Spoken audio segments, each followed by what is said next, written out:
जब से जाने हमर दूर हो गई, सब नाशा करे के लूर हो गई। जब से जाने हमर दूर हो गई, सब नाशा करे के लूर हो गई। शादी रचाई बुझान से, शादी रचाई बुझान से, सब सपना सजावल चूर हो गई। जब से जाने हमर दूर हो गई, सब नाशा करे के लूर हो गई।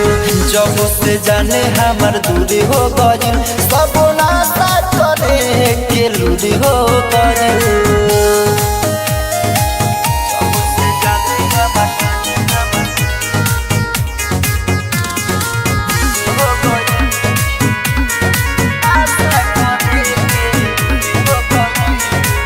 जबले प्यारे हमारा से करते रही, ओकरे प्यार में खुशी से जियते रही। ए भाई दारू शराब के बात छोड़, सिगरेट भी ना हम पियते रही।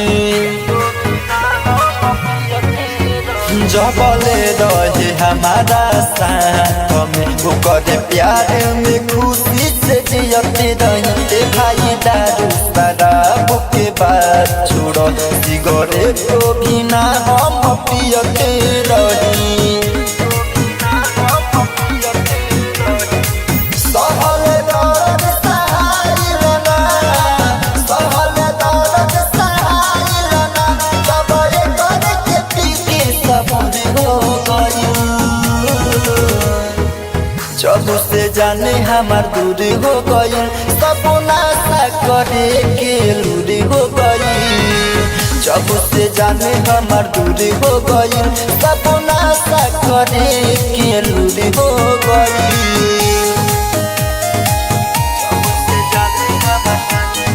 Mix by AG recording studio.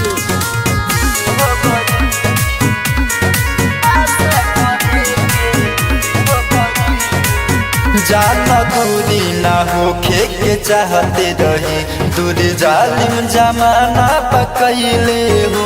जहाँ होई उ मिले ला तड़पते होई, हमर जियल तू सवारी हो गईले हो। जाना दूरी ना होखे के चाहते रही, दूर जालिम जमाना पकैले हो।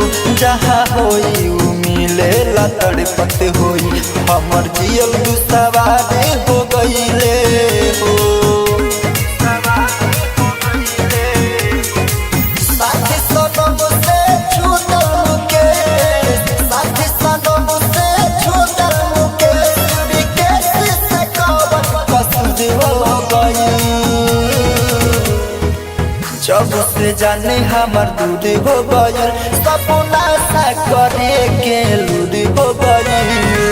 जब से जाने हमर दूर हो गई, सब नाशा करे के लूर हो गई। नाशा करे के लूर हो गई।